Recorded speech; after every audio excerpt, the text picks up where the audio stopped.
Hello students, good morning to all of you. देखो बेटा, last lecture में हमने डायमेंशन फार्मूले निकाले थे, थर्मल क्वांटिटीज़ के बारे में देखा था हमने, और उसके बाद कुछ इलेक्ट्रिकल क्वांटिटीज़ के डायमेंशन फार्मूले निकाले थे, और लास्ट में हमने मैग्नेटिक क्वांटिटीज़ के डायमेंशन फार्मूले निकाले थे। तो आज का जो हमारा लेक्चर है इसमें हम देखेंगे different types of variables and constants. उसके बाद हम देखेंगे एप्लीकेशंस ऑफ डायमेंशन एनालिसिस। अभी तक जो हमने डायमेंशंस पढ़ा, डायमेंशंस फार्मूले पढ़े, तो उनको कैसे अप्लाई करना है, ठीक है, उनकी एप्लीकेशंस क्या हैं, वो हम देखेंगे डायमेंशनल एनालिसिस में। तो हम लोग स्टार्ट करते हैं सबसे पहले different types of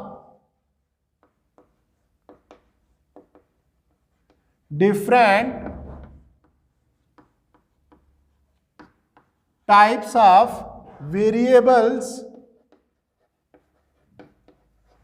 and constant।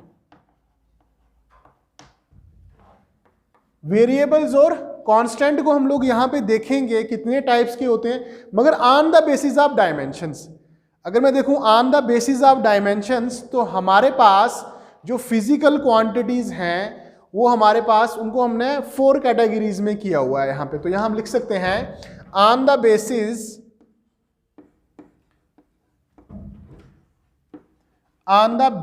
Of dimensions,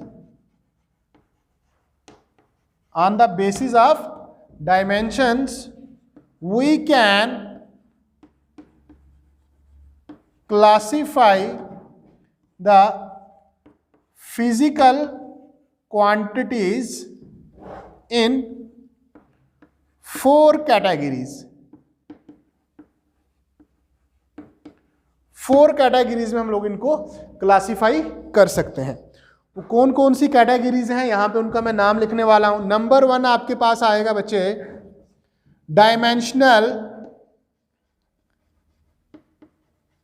dimensional variables. Number 2 देखेंगे हम लोग डायमेंशनलेस वेरिएबल्स। उसके बाद हम लोग देखेंगे third dimensional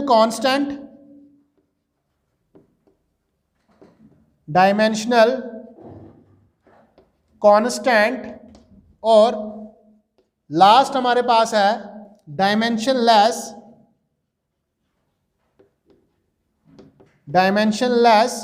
constant.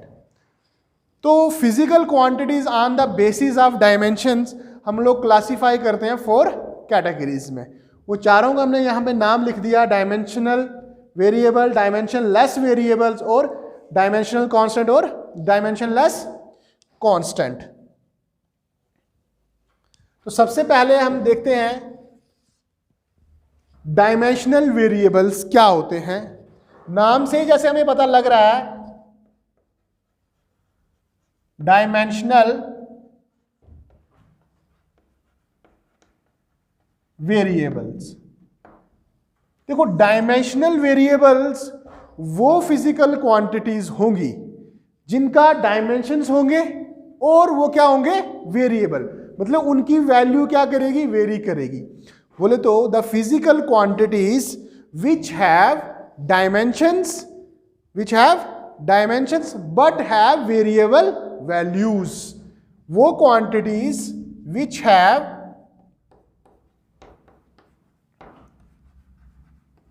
dimensions but have variable values। अब वेरिएबल वैल्यू मतलब क्या है कि उसकी जो वैल्यू है वो एक जैसी नहीं रह रही है, उसकी वैल्यू भी चेंज होगी, और वो ऐसी क्वांटिटी, उसका डायमेंशंस भी होगा और उसकी वैल्यू भी चेंज होगी। जैसे इसमें अगर हम लोग एग्जाम्पल देखें, तो एग्जाम्पल के तौर पे मैं यहाँ पे लिख सकता हूँ, जैसे अगर मैं बात करूँ फोर्स की, फोर्स ये वैसी क्वांटिटी है, इसका डायमेंशन फार्मूला होता है, इसकी डायमेंशंस होती हैं, डायमेंशन लेस नहीं है, और इसकी वैल्यू अलग अलग होती है। हमेशा फोर्स कांस्टेंट नहीं रहती है, जैसे हम लोग पढ़ते हैं कहीं पे हम 4 न्यूटन लिख रहे हैं, कहीं पे 3 न्यूटन लिख रहे हैं, तो इसकी वैल्यू क्या है, कांस्टेंट नहीं है। तो वो क्वांटिटीज जिनकी डायमेंशंस होंगी और उनकी वैल्यू क्या होगी, वेरिएबल। वैल्यू मतलब एक जैसी नहीं रह रही है। फोर्स हो गया बच्चे, इसमें वेलोसिटी हो गया, एरिया लिख सकते हो, वॉल्यूम, एक्स्ट्रा। तो ये वैसी क्वांटिटीज हैं, डायमेंशनल वेरिएबल्स बोलते हैं इनको, ठीक है। उसके बाद नेक्स्ट है हमारे पास डायमेंशन लेस वेरिएबल। तो डायमेंशन लेस वेरिएबल का मतलब क्या होगा कि ये ऐसी क्वांटिटीज होंगी, इनका डायमेंशंस नहीं होगा, डायमेंशन लेस होंगी, बट इनकी वैल्यूज क्या होगी, वेरिएबल, ठीक है। तो यहां पे हम लोग देखेंगे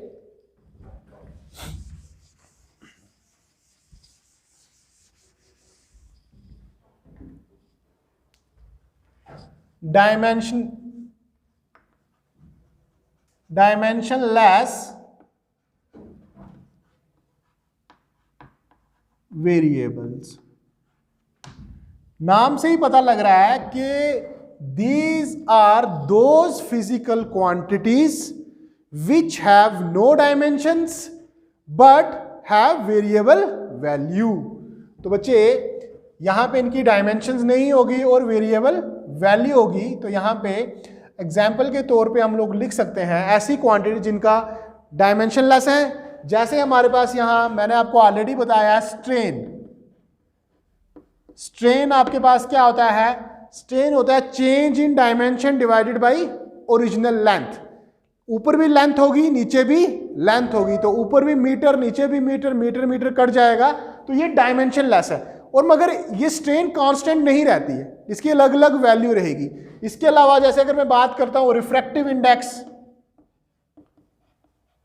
रिफ्रैक्टिव इंडेक्स जो क्लास 10th में भी हम लोग पढ़ चुके हैं, जिसको आप म्यू से डिनोट करते हो, ये होता है velocity of light in vacuum divided by velocity of light in medium. ऊपर भी वेलोसिटी है, नीचे भी वेलोसिटी है, ठीक है। तो मीटर पर सेकंड कट जाएगा, तो ये भी क्या होगा, डायमेंशन लेस, मगर इसकी वैल्यू क्या है, कांस्टेंट नहीं है। रिलेटिव डेंसिटी हो गई हमारे पास, ठीक है। तो ये एक ऐसी क्वांटिटीज हैं जो क्या है, डायमेंशन लेस है और वेरिएबल है। वैल्यू इनकी क्या कर रही है, वेरी कर रही है। एंगल भी ले सकते हैं हम लोग। अगर मैं एंगल की बात करूं तो एंगल हम लोग लिखते हैं आर्क अपान रेडियस, ऊपर भी लेंथ, नीचे भी लेंथ। ये डायमेंशन लेस है और क्या है, वेरिएबल, मतलब इनकी वैल्यूज कांस्टेंट नहीं है। तो ये दो हमने यहां पे देखा। उसके बाद नेक्स्ट है हमारे पास डायमेंशनल कांस्टेंट, ठीक है।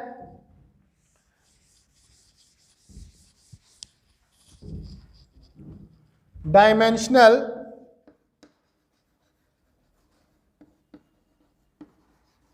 कांस्टेंट, नाम से ही पता लग रहा है हम लोगों को यहां पे कि ये वैसे वो क्वांटिटीज होंगी, वो कांस्टेंट्स होंगे जिनकी डायमेंशंस होगी, जिनकी क्या होगी, मतलब those quantities which have dimensions but there values is constant. उनकी वैल्यू चेंज नहीं हो रही है, वैल्यू क्या रहेगी, कांस्टेंट। इनकी वैल्यू रहने वाली है कांस्टेंट, और दूसरा क्या बोल सकते हैं, इनकी डायमेंशंस होगी, ऐसी क्वांटिटीज, ठीक है। इसमें जैसे हम लोग एग्जाम्पल के तौर पे ले सकते हैं gravitational constant, gravitational, universal gravitational constant बोलते हैं, जिसको हम डिनोट करते हैं कैपिटल जी के साथ। जैसे यहां पे इसकी एग्जाम्पल हम लोग यहीं पे लिख लेते हैं। इसकी एग्जाम्पल आ गई बच्चे, ग्रेविटेशनल कांस्टेंट, जिसको हम डिनोट करते हैं कैपिटल जी के साथ। ये डायमेंशन है इसकी, इसका डायमेंशन फार्मूला भी निकाला हुआ है हमने ग्रेविटेशन का लॉ लगा के, ठीक है। न्यूटन का ग्रेविटेशन का लॉ लगा के वहां से जी का डायमेंशन फार्मूला निकाला हमने। तो इसकी डायमेंशन है, मगर हम इसको क्या बोलते हैं, यूनिवर्सल ग्रेविटेशनल कांस्टेंट है। इसकी वैल्यू हमेशा क्या रहती है, कांस्टेंट, इसकी वैल्यू चेंज नहीं हो रही है। तो ये वैसी क्वांटिटीज आ गई। इसमें जैसे आप लोग प्लैंक्स कांस्टेंट ले सकते हो, एक और एग्जांपल लिख सकते हैं हम लोग, प्लैंक्स कांस्टेंट, जिसको आप डिनोट करते हो h के साथ।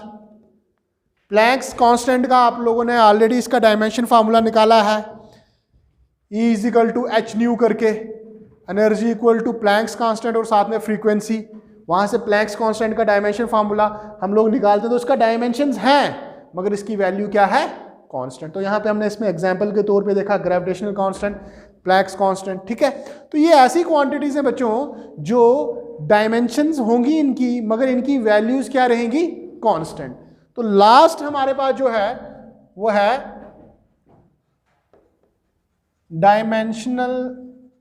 Dimensionless constant. तो इसमें हम लोग लिख सकते हैं कि these are those constants which have no dimensions, ये वैसे कांस्टेंट हैं जिनकी डायमेंशंस नहीं होगी, जिनका कोई डायमेंशनल फार्मूला नहीं होगा, ठीक है। इसमें एग्जाम्पल के तौर पे हम लोग लिख सकते हैं, जैसे हम लोग लिखते हैं पाई की वैल्यू लिखते हो आप लोग 3.14 या 22/7, ठीक है। तो पाई क्या है, ये भी एक, इसका जो डायमेंशन फार्मूला निकालोगे डायमेंशन लेस निकलता है, क्योंकि एंगल मेजर करते हो आप लोग, है ना। जब हम लोग लिखते हैं 3.14, उसके साथ कोई यूनिट थोड़ी लगा रहे ना हम लोग, तो ये क्या आपके पास डायमेंशन लेस। जैसे एक्सपोनेंशियल है E, ठीक है, ये भी क्या है आपके पास, ये ऐसे कांस्टेंट्स हैं जिनकी डायमेंशंस नहीं है, जो डायमेंशन लेस हैं और इनकी वैल्यू क्या है, कांस्टेंट। तो यहां पे आपने 4 क्वांटिटीज के बारे में देखा on the basis of dimensions, ठीक है। तो उसके बाद अब नेक्स्ट हम लोग स्टार्ट करने वाले हैं यहां पे डायमेंशंस एनालिसिस और उसकी एप्लीकेशंस। ये मोस्ट इंपॉर्टेंट टॉपिक है यहाँ पे, ठीक है। इसके बेसिस पे काफ़ी एग्जांपल्स पूछी जाती हैं। तो अब लोग हम यहाँ पे स्टार्ट करने वाले हैं applications of dimensional analysis.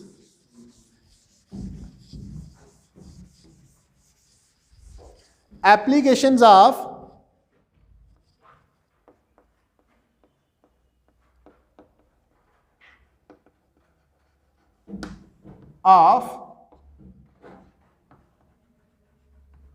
Dimensional analysis, ठीक है। इससे पहले हम लोग ये समझेंगे कि डायमेंशनल एनालिसिस क्या है, ठीक है। अब आप लोगों ने डायमेंशनल फार्मूले निकाले अलग अलग क्वांटिटीज के, अब उसकी एप्लीकेशंस देखनी है, कहाँ पे उसको अप्लाई कर सकते हैं हम लोग। तो सबसे पहले डायमेंशनल एनालिसिस क्या होता है, अगर आप लोग किसी भी फिजिकल फिनोमेना को स्टडी करते हो, किसी भी फिजिकल फिनोमेना को स्टडी करते हो on the basis of dimensions is called dimensional analysis. तो यहां पे हम लोग लिख सकते हैं the method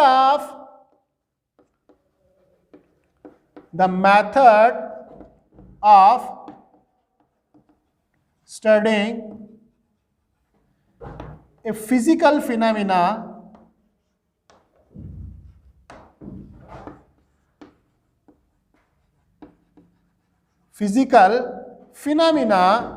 on the basis of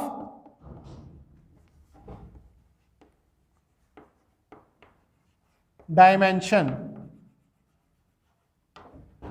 on the basis of dimensions is called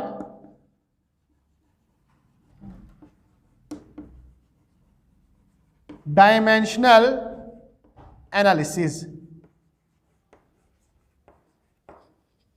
ये आपके पास होता है डायमेंशनल एनालिसिस, ठीक है। अब जो डायमेंशनल एनालिसिस है, इसके हम लोग यहाँ पे 4 यूजेस लिखने वाले हैं। बोले तो इसकी एप्लीकेशंस, क्योंकि हेडिंग आपको बता रही है एप्लीकेशंस ऑफ डायमेंशनल एनालिसिस। तो यहाँ पे आप लोग देखेंगे there are 4 uses of dimensional analysis. There are 4 uses of dimensional analysis. Number 1, एक एक एप्लीकेशन हम लोग यहां पे लिखेंगे, फिर उसको डिटेल में हम लोग वहां उसको ऊपर काफ़ी सारी एग्जांपल्स देखेंगे। ठीक है, तो यहाँ पे पहले मैं चारों एप्लीकेशंस के नाम लिख लेता हूँ यहाँ पे कि डायमेंशनल एनालिसिस की हेल्प से कैसे हम लोग क्या कर सकते हैं, किसी एक क्वांटिटी का कैसे यूनिट चेंज कर सकते हैं, कैसे रिलेशन ड्राइव कर सकते हैं, कैसे किसी एक रिलेशन को चेक कर सकते हैं। वो चारों यहाँ पे मैं लिखने वाला हूँ, उसके बाद हम लोग एक एक करके उसको डिटेल में देखेंगे। Number 1, to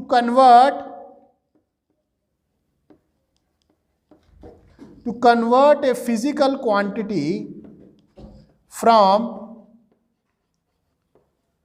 one system of unit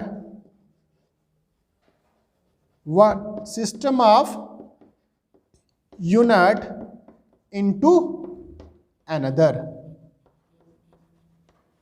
one system of unit into another। ये फर्स्ट एप्लीकेशन है इसकी। उसके बाद नेक्स्ट एप्लीकेशन है to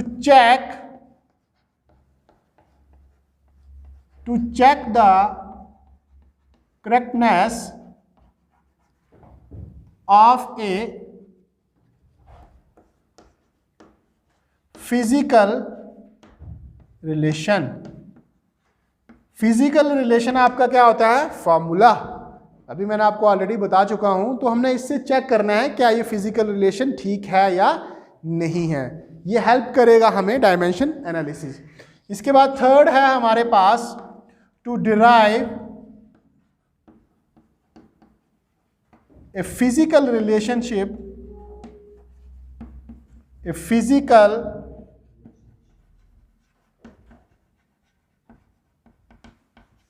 between different physical quantities, different physical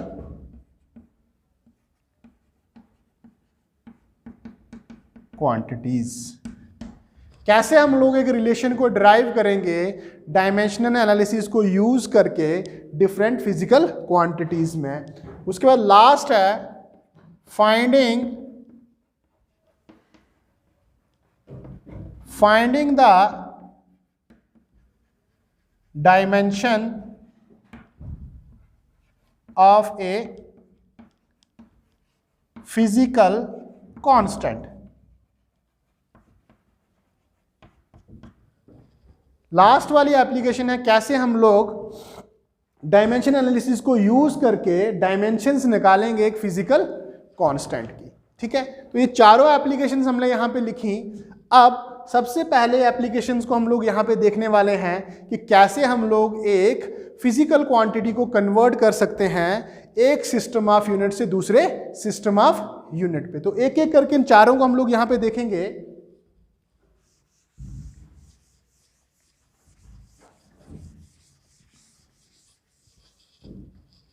देखें शाबाश, फर्स्ट एप्लीकेशन क्या है?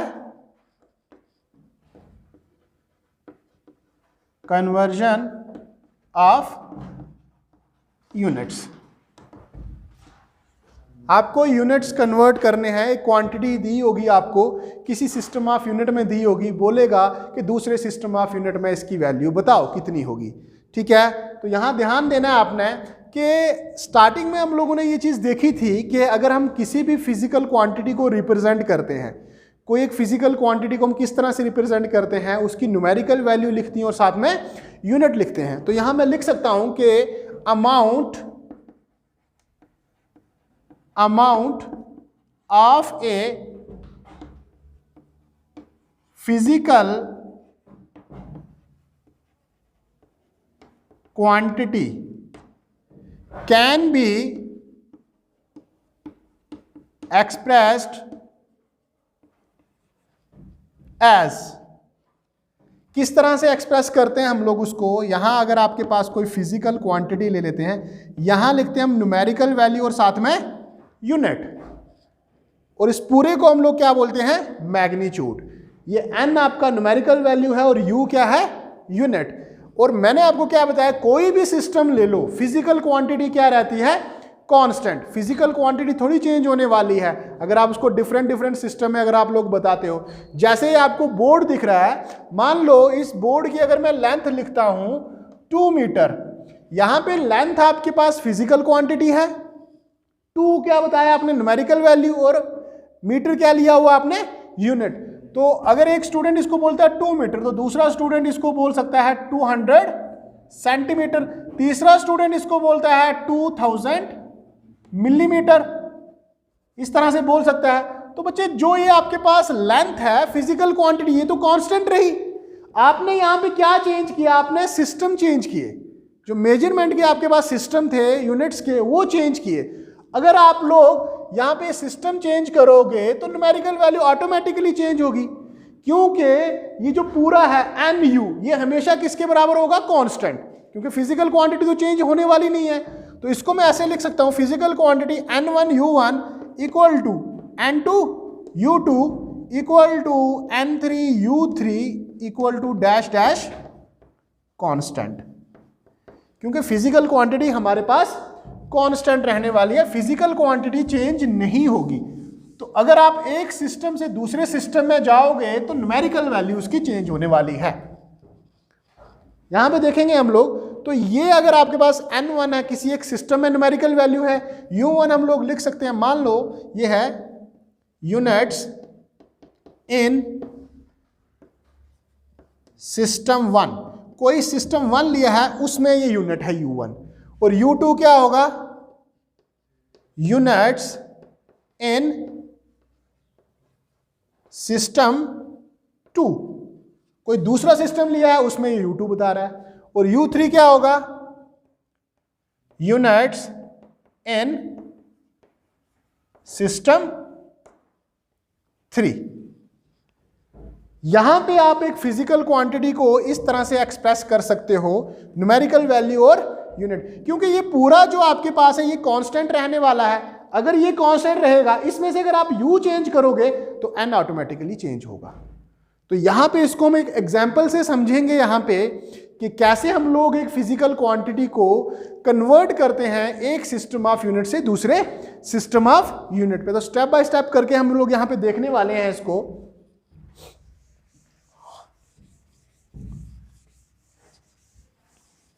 यहां पे जो हमने लिखा physical quantity equal to numerical value और साथ में यूनिट, यही फॉर्मूला यूज करके हम लोग कन्वर्ट करेंगे क्वांटिटी को दूसरी क्वांटिटी में। ठीक है, देखें यहां ध्यान दें, इसको हम लोग एक एग्जांपल से करते हैं। जैसे आपके पास अगर मैं एनर्जी की बात करूं, एनर्जी का जो SI यूनिट है वो क्या है, जूल। एनर्जी का SI यूनिट क्या है, जूल, और CGS यूनिट है उसका अर्ग, क्या है, अर्ग। तो यहां पे हम लोग बोल सकते हैं कि 1 जूल कितने अर्ग के बराबर है। अगर ये बोल रहा है 1 joule equal to how much erg, ये आपके पास एग्जाम्पल है, 1 joule equal to how much अर्ग।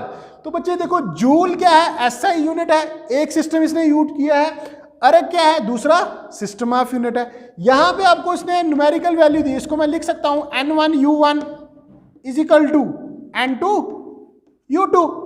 U1 आपके पास SI सिस्टम है और U2 आपके पास CGS सिस्टम है। आपको बताना है कि 1 जूल कितने अर्ग के बराबर होता है। तो यहां पे पहला स्टेप तो ये आया हमारे पास, इसने पूछा क्या है वो हमें क्लियर होना चाहिए। दूसरे स्टेप में ये बात कर रहा है जूल और अर्ग की, तो सबसे पहला स्टेप आपने क्या करना है, ये बात कर रहा है ना एनर्जी की, तो एनर्जी का डायमेंशन फार्मूला लिखेंगे हम लोग यहां पे। तो हमें पता है कि जो डायमेंशनल फार्मूला होता है एनर्जी का, वो होता है हमारे पास M1L2T-2। सबसे पहला स्टेप आपने क्या करना है, जो क्वांटिटी है फिजिकल क्वांटिटी, उसका आपने डायमेंशन फार्मूला लिख देना है, और फिर जो इसकी डायमेंशंस हैं तो यहां पे मैं उनको क्या लिखूंगा, therefore A equal to 1, B equal to 2 और C इक्वल टू आपके पास -2। इस तरह से ए, बी और सी की फॉर्म में आपने लिख देने हैं, जो इसकी डायमेंशंस है, मतलब 1 इन मास है, 2 इन लेंथ है, -2 इन टाइम है। ये दूसरा स्टेप रहेगा आपके पास। फिर उसके बाद आपको देखना है कि किस सिस्टम से किस सिस्टम में ये बोल रहा है। तो यहां पे एसआई सिस्टम लिखोगे आप लोग और एक लाइन यहां पे ड्रा करोगे और यहां लिखेंगे हम सीजीएस सिस्टम। ये दो सिस्टम है हमारे पास। एसआई सिस्टम को आपने लिखा हुआ है यहां पे U1 और सीजीएस को लिखोगे आप लोग यहां पे U2। अब यहां पे 3 फंडामेंटल क्वांटिटीज हैं, मास, लेंथ और टाइम। तो हमारा स्टेप रहेगा, हम लोग देखेंगे कि अगर हम एसआई में देखें तो मास कैसे मेजर करते हैं, लेंथ कैसे मेजर करते हैं और टाइम कैसे मेजर करते हैं। तो अगर मैं यहां लिखता हूं M1 आपको मान लो 1 kg, ये मैं लिख रहा हूं किसमें, एसआई सिस्टम में। L1 क्या लिखूंगा मैं, 1 मीटर, और T1 क्या लिखूंगा यहां पे, 1 सेकेंड। वैसे ही सीजीएस की अगर हम बात करें तो सीजीएस में आपके पास आ जाएगा M2। देखो 2 मैं डिनोट कर रहा हूं सीजीएस के लिए और 1 में डिनोट कर रहा हूं एसआई के लिए, और मुझे कन्वर्ट करना है एसआई से सीजीएस। मुझे यहां पे N2 की वैल्यू फाइंड करनी है। देखो ये वाली वैल्यू मुझे फाइंड करनी है यहां पे, ठीक है। तो बच्चे M2 आपके पास कितना होगा यहां पे, 1 ग्राम, और L2 होगा आपके पास 1 सेंटीमीटर, और यहां पे T2 होगा आपके पास 1 सेकेंड।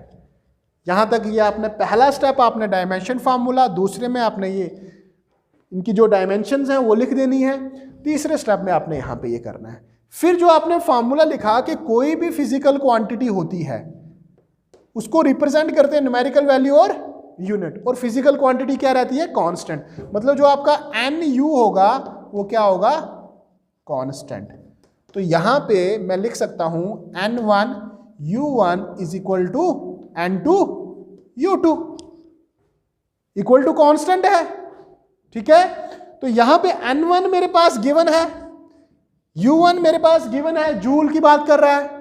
फिर N2 मुझे फाइंड करना है, U2 सीजीएस की बात कर रहा है।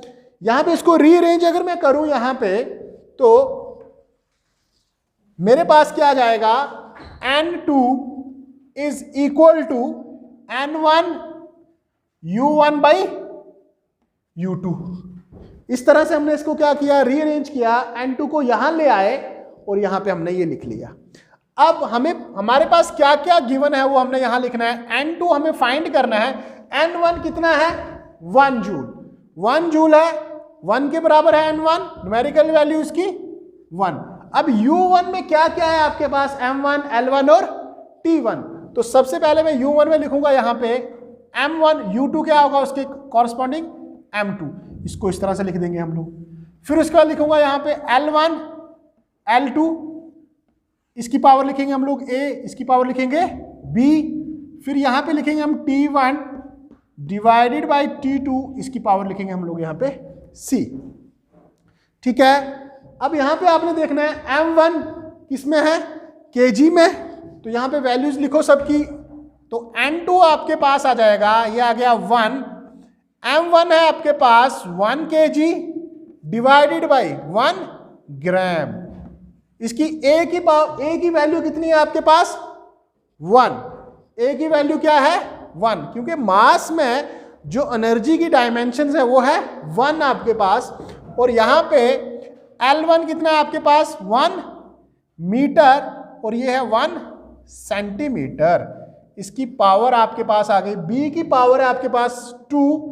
वैसे ही 1 सेकेंड डिवाइडेड बाई 1 सेकेंड, इसकी पावर है आपके पास -2। ये स्टेप कंप्लीट करने के बाद अब मैंने यहां पे अगर मैं इसको 1 kg और 1 ग्राम, इसको मैं कट नहीं कर सकता हूं जब तक मैं दोनों को एक ही सिस्टम में ना लिखूं, क्योंकि मुझे कन्वर्ट करना है जूल को सीजीएस में। तो सारे के सारे मैं सीजीएस में लिखूंगा। मैं देखूंगा कि 1 kg कितने ग्राम में होता है और 1 मीटर कितने सेंटीमीटर में होता है। तो यहां भी लिख सकते हो आप लोग, जैसे 1 kg किसके बराबर होगा, 1000 ग्राम के बराबर होता है, और 1 मीटर कितना होता है, 100 सेंटीमीटर, और 1 सेकंड का 1 सेकंड ही आएगा हमारे पास। तो यहां पे N2 इक्वल टू N1 की वैल्यू है हमारे पास 1। अब 1 kg की जगह मैं क्या लिखूंगा, ग्राम में कन्वर्ट करना है मुझे। सारे के सारे जो आपके पास फंडामेंटल क्वांटिटीज के यूनिट्स हैं उनको आपने सीजीएस में कन्वर्ट कर देना है। तो बच्चे 1 ग्राम को मैं लिखूंगा यहां पे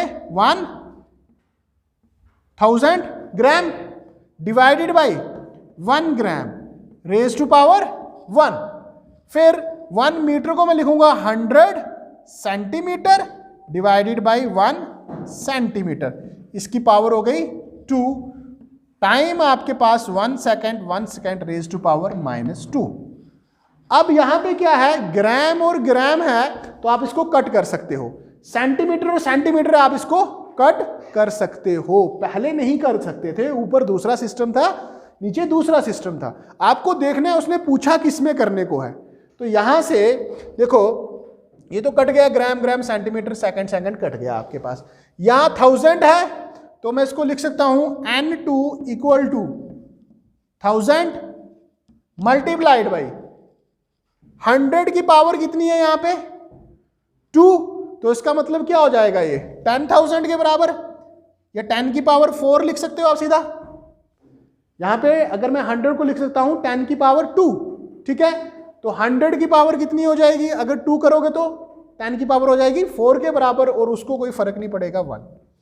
तो N2 आपके पास हो गया यहां पे 10 की पावर 3 मल्टीप्लाइड बाय 10 की पावर 4 इज इक्वल टू 10 की पावर 7।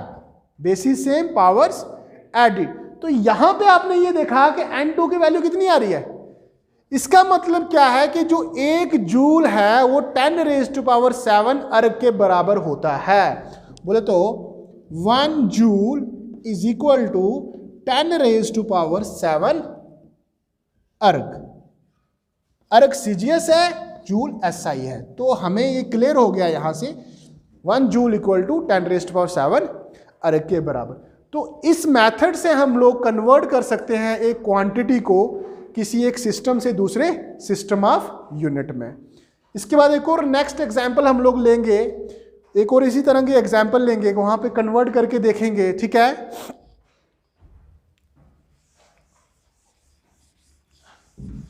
नेक्स्ट देखेंगे कि एक डाइन कितने न्यूटन के बराबर होता है। डाइन क्या होता है, डाइन आपका सीजीएस यूनिट है। किसका यूनिट है, ये फोर्स का यूनिट है। फोर्स को आप अगर सीजीएस में मेजर करोगे तो उसका यूनिट होगा डाइन, और एसआई में देखोगे तो उसका यूनिट होगा न्यूटन। तो यहां पे आपको ये बोल रहा है, फॉर एग्जांपल बोल रहा है कि 1 dyne equal to how much newton. एक डाइन कितने न्यूटन के बराबर होगा। 1 dyne equal to how much newton. एक डाइन, ठीक है। डाइन क्या है आपके पास, यहां पे डाइन आपके पास सीजीएस यूनिट है। किसका यूनिट है, फोर्स का। तो सबसे पहला स्टेप क्या है हमारे पास, यहां पे सबसे पहला स्टेप है इसका डायमेंशन फार्मूला लिखना। किस क्वांटिटी का डायमेंशन फार्मूला लिखेंगे हम लोग, फोर्स का, क्योंकि ये फोर्स की बात कर रहा है।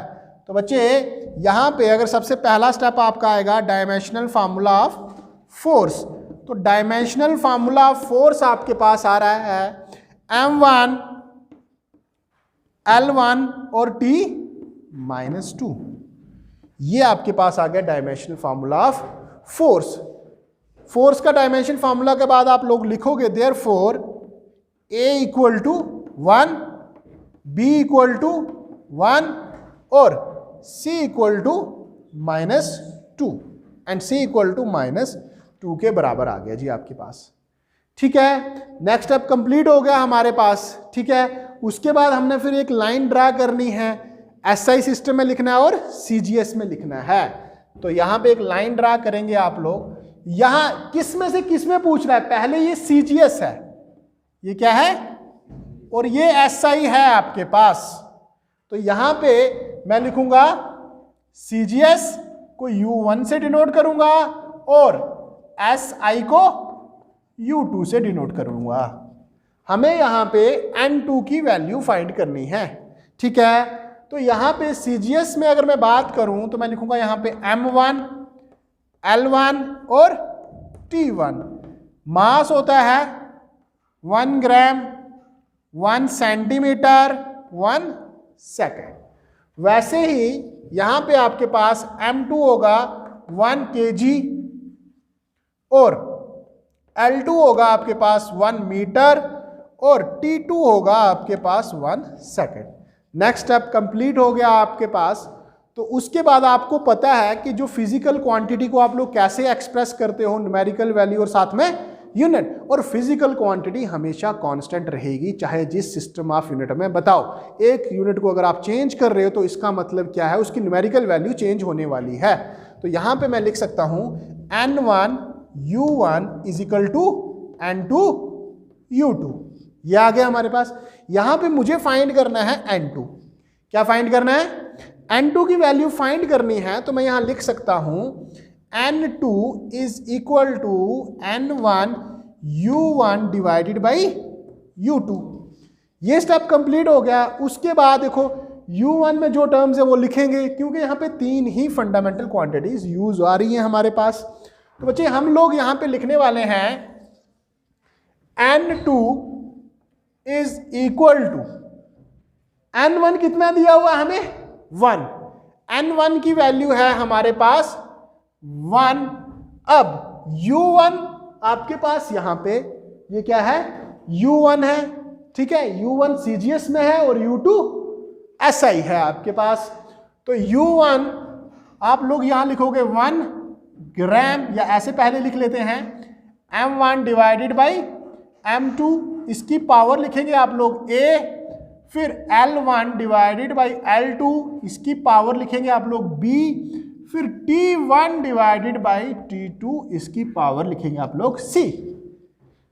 तो यहां पे N2 आपके पास आ जाएगा, N1 तो 1 है, अब M1 है आपके पास 1 ग्राम और M2 है आपके पास 1 kg और A की वैल्यू है आपके पास 1। वैसे ही यहां पे L1 है आपके पास 1 सेंटीमीटर और ये है 1 मीटर और इसकी पावर कितनी है 1। फिर यहां पे टाइम है आपके पास 1 सेकेंड और यहां पे भी 1 सेकेंड और इसकी पावर -2। 1 की पावर -2 आ रही है, इसका कोई फर्क नहीं पड़ने वाला, ये 1 के बराबर ही होगा। तो बच्चे N2 हमारे पास आ गया। अब हम लोगों को यहां पे कन्वर्ट करना है, ठीक है। तो कन्वर्ट कर देंगे तो क्योंकि हम तभी इसको कैंसिल आउट कर सकते हैं। तो बच्चे अगर मैं लिखता हूं यहां पे 1, ये आपके पास आ गया 1 ग्राम, नीचे क्या है 1 kg। 1 kg किसके बराबर होगा 1000 ग्राम के बराबर, इसकी पावर आ गई 1। वैसे यहां आ गया 1 सेंटीमीटर और 1 मीटर में कितने सेंटीमीटर होंगे 100, ठीक है। इसकी पावर भी आ गई 1 और यहाँ 1 सेकेंड है और यहाँ भी 1 सेकेंड है, इसकी पावर -2। तो यहाँ पे मैं ग्राम और ग्राम को कैंसिल कर दूंगा, सेंटीमीटर और सेंटीमीटर को कैंसिल कर दूंगा, सेकंड सेकंड कैंसिल कर दो, ठीक है। उसके बाद हमारे पास N2 आ गया जी 1। अब ये आपके पास है 1/1000, 1/1000। तो ऊपर जाएगी तो पावर इसकी माइनस में हो जाएगी, ठीक है। तो पहले ऐसे लिख लेते हैं इसको 1/10⁻3। ये हो गया 1/10 की पावर 2, ठीक है। अब देखेंगे आप लोग यहां पे तो N2 यहां पे लिख दो 1। N2 आपके पास आ रहा है 1, इसको लिख सकते हैं आप लोग 10⁻³ इंटू 10⁻²। N2 की वैल्यू बच्चे आप लोगों के पास आ गई 10⁻⁵ 10⁻⁵ के बराबर आ गई। तो यहां से हमने ये सीखा कि 1 डाइन इक्वल टू 10⁻⁵ न्यूटन के बराबर होता है, ठीक है। और हम लोग ऐसे भी लिख सकते हैं कि जो 1 न्यूटन है वो 10⁻⁵ डाइन के बराबर होगा। 1 न्यूटन इक्वल टू 10⁵ डाइन के बराबर होगा। हुआ क्या, एक्चुअल में क्या कैसे याद रखना है, अगर आपको ये याद भी रखना है तो मेरा एक फ्रेंड था तो उसको लोग न्यूटन न्यूटन बोलते थे, तो बड़ा खुश हो गया वो न्यूटन न्यूटन सुन के।